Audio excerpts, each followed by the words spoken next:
Hello everyone, and welcome to Action RPG Game Guide Edition. Today I'm going to be dropping on you my now 4th iteration of my Fire Necro. Some changes after the latest patch that has come out. Of course, we will go through skills, we'll go through passives, and gear. But starting off with some gameplay, let's jump right into this. Right now I am logged into a level 100 Echo. The skills I'm going to be using for this run is Summon Wraith, Dreadshade, Summon Skeleton Mage, Summon Bone Golem, and Rip Blood. So if you've been following the progression of this character, we have now switched out again Bone Armor for Dreadshade, and again I will break down the skills later. So let's see what we can do. The mechanics of the build are pretty much identical to how they were previous. We are now just using Dreadshade. I have already killed the Emperor of Corpses with this build since 7.10 dropped, and it was not very difficult, and I finally got my Dragon Flame Edict staff. Alright.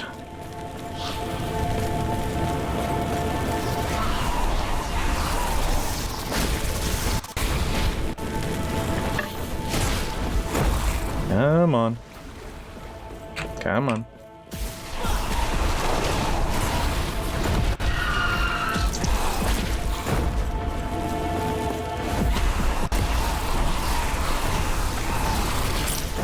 Come on.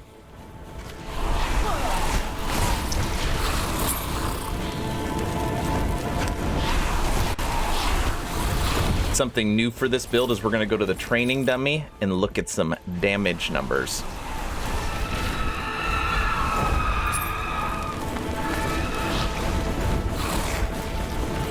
All right.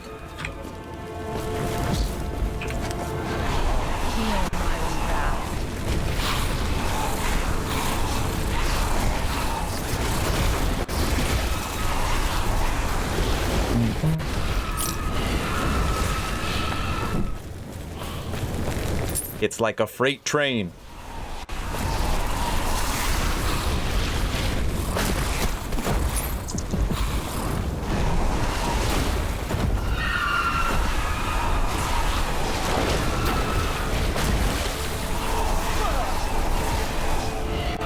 Are we there yet? Come on. All right, we're here. Who do we got?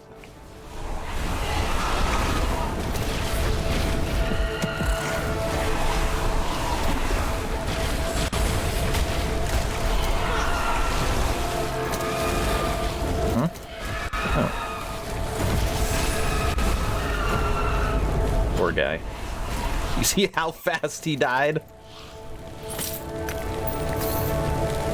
Alright, let me show you how to create this build. Starting off with skills, and the first skill, Summon Wraith, and nothing changes on this skill. So 2 into Grave Reality, 4 into Lay the End, 1 into Spirit Link, 3 into Dawn of the Fall, 3 into Dusk of the Living, 4 into Wraithbringer, 1 into Fallen Reclamation, and 2 into Flame Wraith. Okay, nothing changes there. Under Summon Skeletal Mage, nothing changes. 5 into Grave Tide, 5 into Cellar Mortis, 1 into Order of Death, 2 into Grey Merchant, 1 into Pyromancers, 4 into Flame Rot, 1 into Inferno, and 1 into Putrid Essence. Okay, Summon Skeletal Mage. Moving over to Summon Bone Golem, nothing changes. 5 into Sentinels, 4 into Tower of Bones, 4 into Hunger, 1 into Blood Golem, and 5 into Primalist. Okay, again, this character is literally just a tank to eat damage and leave you and the summons that do all the damage alone. Rip Blood, nothing changes. 2 into Arcane Absorption, 1 into Rip Spirit, 1 into Arcane Fortress, 4 into Hemomancers, 3 into Thirst, 4 into Quenching, 3 into Mana Feast, 1 into Marrow Drinker, and 1 into Hematology. Okay, now the newcomer. Not really a newcomer. Dreadshade has actually made it into one of my builds prior, but Dreadshade is now going to take place of Bone Armor. Okay, for Dreadshade, 3 into Wisdom of the Dead, 1 into Maitre d'Homme, 3 into Flesh Harvest, 4 into Spectral Presence, 3 into Dying Coven, 1 into Dusk Heart, 4 into Grim Fate, and 1 into Enemy of My Enemies. Now, normally Dreadshade is a skill that you put on your summons, and then it makes the summons and everything around them stronger, but it kills the summons. We are switching it so that you actually put Dreadshade on the enemy, so you never have to worry about killing your summons, and then any summons around that Dreadshade or enemy do a whole lot damage, and that is what we're going to show at the training dummy. So why Dreadshade? Just how much stronger does it make your summons? Now, I tried Infernal Shade every single way I could to see if it would fit the build. It fits it, but not as good as Dreadshade. I tried to reuse Bone Curse. It's just not the same by any means. I tried Assemble Abomination. I tried to put Skeletons back in. I tried Sacrifice, and then I landed back on Dreadshade because of this, okay? And I'm sorry, earlier when I was doing the gameplay, and even right now, I'm getting a little bit of lag from OBS ripping this video, but the game is not lagging, just the recording is, so I apologize. Okay, so here we go. And Skeleton Mages are so strong. You can run level 100 Echoes with literally only your Flame Mages. So check this out, okay? They hit so fast, okay? So you're pretty much, they're critting literally every single hit, almost every single hit. 5,000, 5,000, 6,000, 6,000, 5,000, 5,000, okay? You see them? Watch when I put Dreadshade on the training dummy. And now. 10, 10, 10, 10, 12, 12, 9, 12, 12, 12, 12, 12, 12. And Dreadshade stays up for a pretty long time. Okay, we're back to our 4s, 5s, and let's throw up Dreadshade again. Feel my wrath. 12, 10, 12, 8. They hit so much faster and double the damage. Okay, now you take this same example. All right, stop fighting for a second, but you throw some Wraiths up. Okay, so let's get the mages back in there. No, don't hit them. Just stand there. Okay. Okay.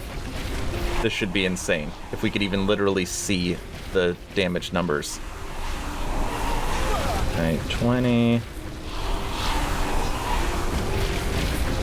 Hit 30 Wraiths.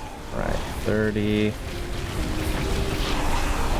And attack.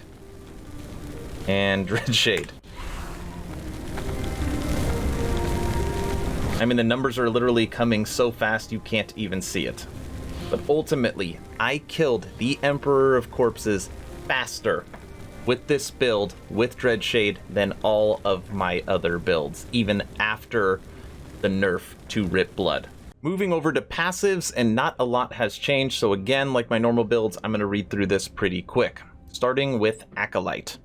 You want 8 into Forbidden Knowledge, 1 into Mana of Mortality, 5 into Dark Rituals, 8 into Stolen Vitality, 1 into Soul Aegis, 5 into Unnatural Preservation, and that is it for Acolyte. And right now I have 80 points into Necromancer.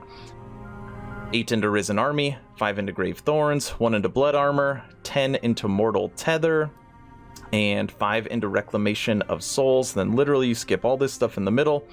5 into Effigies, 5 into Frantic Summons, 5 into River of Bones, 10 into Moonlight Pyre, 10 into Heresy, 10 into Rite of the Undeath, 1 into Disciplines of the Necromancer, and 5 into Veins of Malice. Now let's break down my gear and look at my character sheet.